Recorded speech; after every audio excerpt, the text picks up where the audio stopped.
할렐루야. 우리 하나님을 찬송합니다. 오늘 또 하나님이 우리에게 새 하루를 주셨고 저는 뉴욕에 와서 하나님 말씀 촬영하고 있습니다. 오늘 2023년 4월 27일 목요일입니다.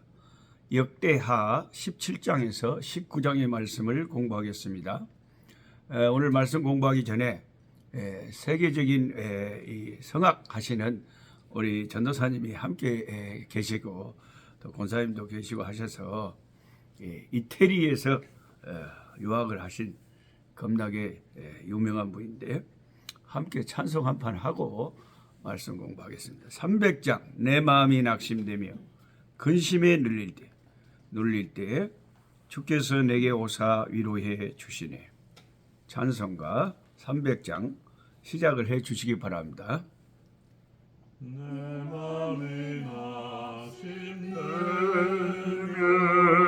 근심에 눌릴 때 주께서 내게 오사 위로해 주시네. 가는 길 캄캄하고 괴로움 많으나 주께서 함께하며 내 짐을 지시네. 은혜가 내게 족하네. 은혜가 족하네. 이괴로운 세상 지날 때 은혜가 족하네. 희망이 사라지고 친구 날 버릴 때 주 내게 속삭이며 새 희망 주시네. 싸움이 맹렬하여 두려워 떨 때에 승리의 왕이 되신 음성 들리네. 그네가 내게 족하네. 그네가 족하네. 이괴로운 세상 지날 때 그네가 족하네.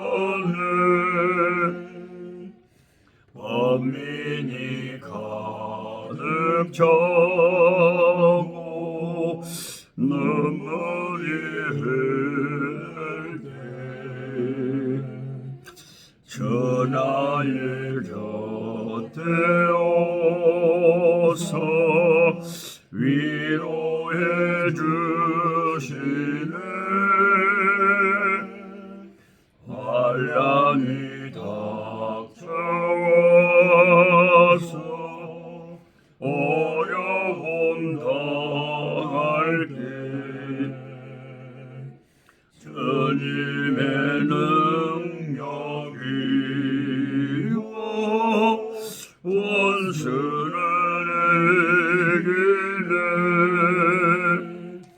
그네가 내게 족하네. 그네가 족하네. 이괴로운 세상 지날 때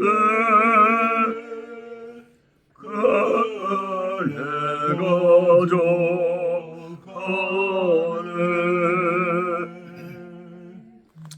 찬양을 잘 하시는 분들하고 같이 하니까 저도 어떻게 따라가게 되니까 영 좋네요. 예. 오늘 그 역대하 17장에서 19장의 말씀 가운데 여호사밧이라고 하는 그 유다 왕이 북쪽 왕 아합과 연합해서 싸움을 하는 그런 장면들이 나옵니다. 아합과 400명의 선지자들 시드기야, 미가야 등 여러 인물들이 등장하고 있는데 그래도 성경의 초점은 여전히 여호사밧 그 유다 왕에게 초점을 맞추고 있습니다. 여호사밧의 모습은 하나님의 자녀로 살지만 끊임없이 자빠지고 넘어지는 오늘날 우리 성도들의 모습을 잘 보여주고 있다고 할 수 있습니다. 북이스라엘 아합 왕과 정략적인 사돈관계를 맺게 된 여호사밧은 아합 왕의 권유로 아람이 점령하고 있던 길르앗 라못을 침략하자는 권고를 받고 여호사밧 왕은 이 아합의 제의에 적극 찬성합니다. 사돈하고 같이 짝짝꿍이 돼서 이제 하나님의 뜻도 제대로 파악하지 못하고 전쟁을 하는 거죠. 그가 이와 같이 찬성한 이유는 결혼으로 맺어진 동맹을 견고히 하고 싶었기 때문일 것입니다. 근데 제가 신앙생활 하면서 하나님을 이렇게 경험하고 하나님에 대해서 깨달은 중요한 것 중에 하나가 모르겠어요. 여러분은 어떤 하나님을 깨달았는지 모르겠지만 저는 하나님이 냉혹하린 만큼 저한테는 세상적인 것을 자꾸 하나님이 그런 줄을 끊어버리셔요. 뭔가 나를 바칠 만한 것이 있으면 받침대가 있으면 하나님이 발로 콱 차가지고 그냥 그것을 없애버리고 하나님은 내가 어떤 세상에 그 인간이든 환경이든 자식이든 친구든 누구에게라도 사람을 의지할 수밖에 없는 환경을 가능하면 다 차단시켜버리는데 하나님이 엄청나게 신경을 쓰신다. 그런 걸 참 많이 느낍니다. 좀만 사람을 의지할 것 같고 가까운 사람이고 그러면 하나님 그런 걸 다 지워버리세요. 그리고 오직 사람이 하는 것이 아니라 하나님께서 너를 도와서 너를 통해서 주님의 일을 하신다 하는 것을 주님이 좋아하시는 것 같아요. 근데 우리 인간의 본능이란 건 그게 아니잖아요.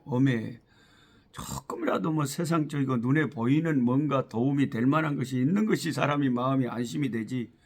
하나님만 바라보면 참 우리가 그게 믿음으로 산다는 게 보통 힘든 게 아니잖아요.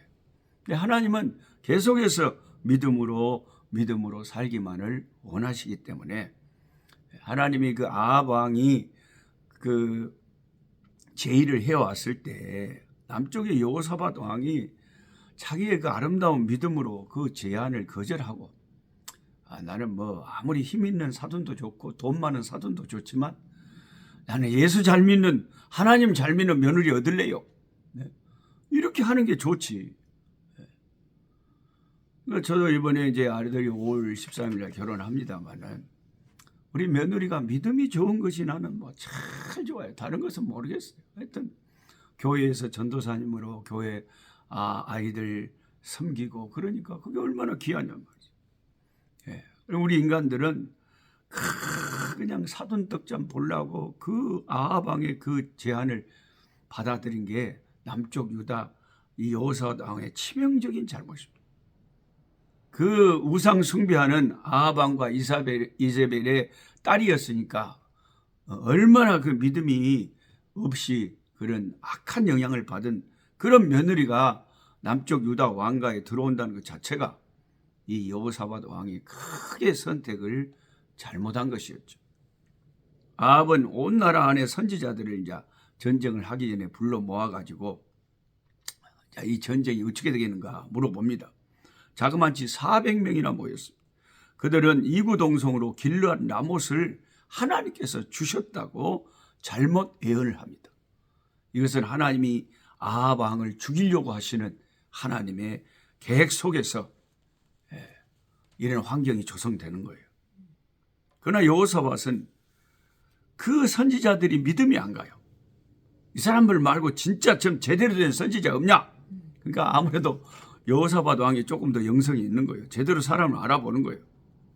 요즘 한국 교인들 가운데 저 사람이 참 선지자인지 거짓 선지자인지를 모르고 막 정신없이 아멘하고 따라다니는 그런 속 창시가 빠진 교인들도 많은데 여러분이 분별을 잘 하셔야 돼요.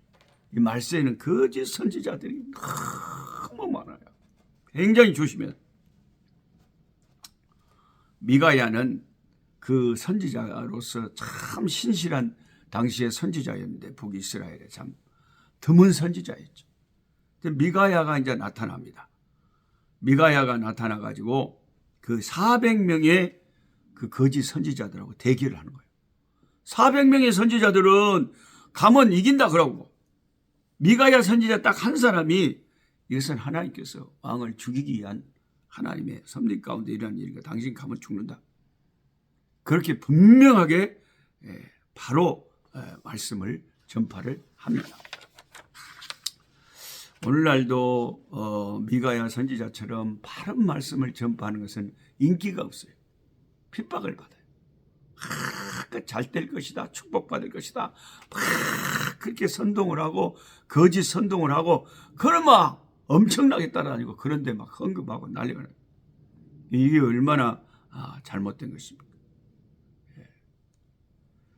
드디어 이제 전쟁터에서 아합은 미가야의 애언이 이제 치열했을 때 생각이 났겠죠. 그래서 이제 그게 마음에 걸렸는지 여호사밧 왕의 사도나니한테는 왕복을 입히고 자기는 살라고 변장을 하고 전투에 참여했다.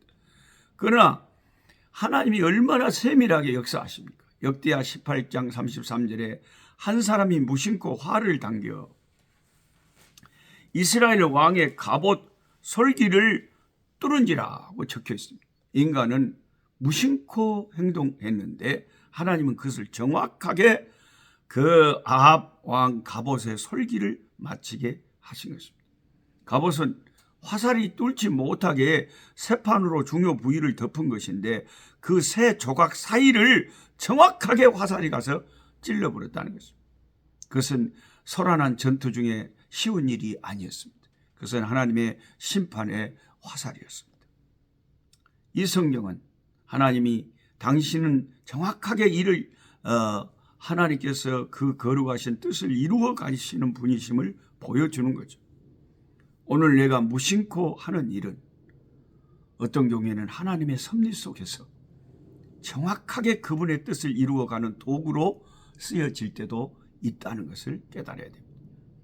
여호사밧이 아합 왕의 옷을 대신 입고 전투에 나가자 마치 기다렸다는 듯이 모든 적군들이 여호사밧을 공격하기 시작합니다. 이제껏 그를 지탱해 주던 모든 것이 이 세상적인 것이 그 사돈의 힘도 군사의 힘도 돈의 위력도 순식간에 사라지는 순간이었습니다.